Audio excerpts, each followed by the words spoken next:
Olá, alunos do terceiro ano do ensino médio, começamos mais uma semana, aula de biologia.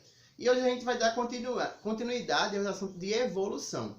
Hoje a gente vai ver a importância do processo de seleção natural com as questões que Darwin quis instituir, não conseguiu na época, mas através de uma linha de pesquisadores evolucionistas, que a gente chamou desse processo de neodarwinismo, ou seja, um novo darwinismo, um novo olhar através das pesquisas, não é? A gente chamou esse processo de seleção natural para o indivíduo se adaptar melhor.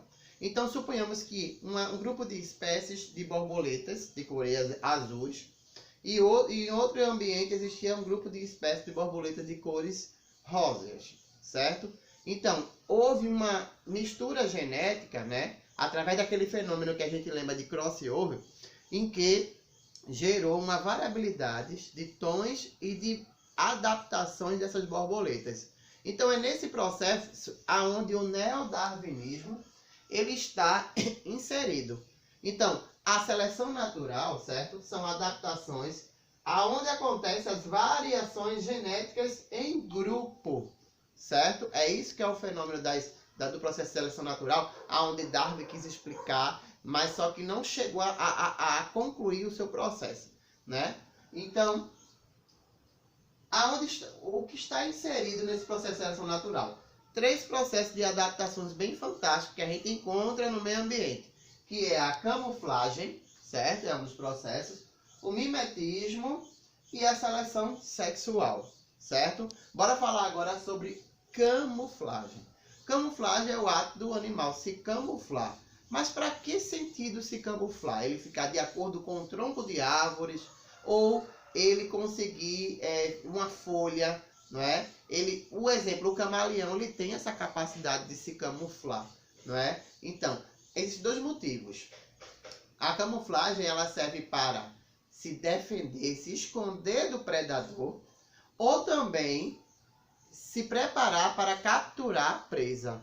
Certos animais se camuflam na areia por ter tons, né, anatômicos semelhantes, para assim, quando a presa passar, ele capturar e servir de alimento.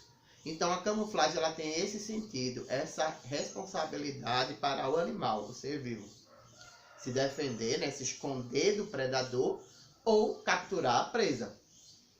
Aí eu botei aqui o exemplo também, o bicho-pau. O bicho-pau ele fica lá camuflado, né? Ele é uma presa fácil para alguns tipos de répteis, certo? E algumas aves. Então ele fica no tronco da árvore de acordo com parece uma madeira. Então o animal ele se confunde, ele não captura o bicho-pau por essa característica genética, essa variação genética de se camuflar. Tem agora o mimetismo. O mimetismo também tem a mesma responsabilidade da camuflagem, né? Ela também a gente pode dizer que é algo quase semelhante. Porém, o mimetismo não quer dizer imitar. Ele vai imitar fisicamente esse animal, ou por isso que não pode ser totalmente igual à camuflagem, porque também tem a questão comportamental. Então, imagina que um animal ele tem a capacidade mesmo que ele não tenha a mesma característica anatômica, mas ele tem um comportamento semelhante ao outro. Então, o mimetismo é isso, é imitar fisicamente um ser vivo ou seu comportamento. Então, isso é o mimetismo. Aí eu botei aqui a cobra coral. A cobra coral, se você olhar aí, eu botei uma ficha, onde vocês vão observar que a cobra coral, ela existe a falsa e a verdadeira. A verdadeira ela tem uma toxina pior do que a falsa, mais agressiva, capaz de matar qualquer ser vivo, inclusive nós. Então, assim, a gente tem que saber diferenciar a cobra coral verdadeira e a falsa. Porque isso é uma técnica de mimetismo que elas adquiriram, né, através das variações genéticas para se defender ou capturar suas presas.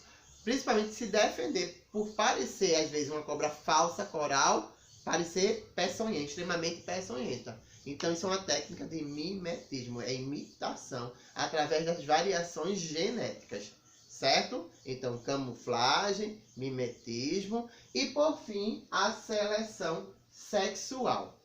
Então a seleção sexual, os indivíduos também, como as fêmeas principalmente, elas selecionam os machos mais capacitados para seu acasalamento, não é?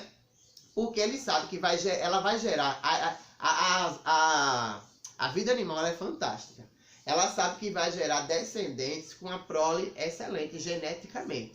Então, os leões, por exemplo, eles disputam aquele grupo de fêmeas, certo?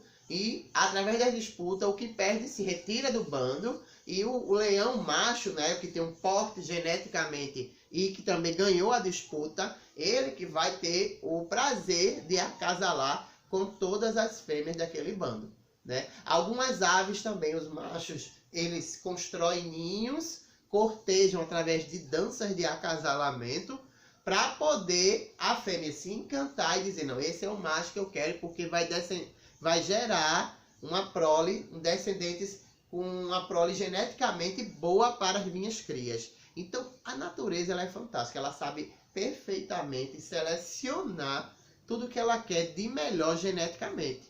Então, isso é a seleção que a gente chama de seleção sexual. Aí eu botei exemplo, leões, aves, e existe uma infinidade de animais, né, de seres vivos que acontecem isso, tá bom?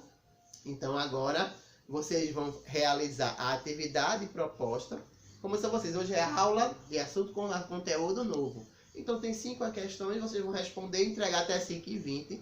Realizar as anotações de ficha. Quem quiser também realizar, porque aqui é um esboço para poder explicar a vocês melhor. Mas tem a ficha aí, para vocês anotar. Lembrando, né? Tem que anotar as fichas. Muita gente não está entregando apenas as atividades e isso está perdendo de pontuar. Então, por favor, entrega tudo direitinho, tá bom? E quem quiser anotar, fica aí à vontade, os exemplos, certo?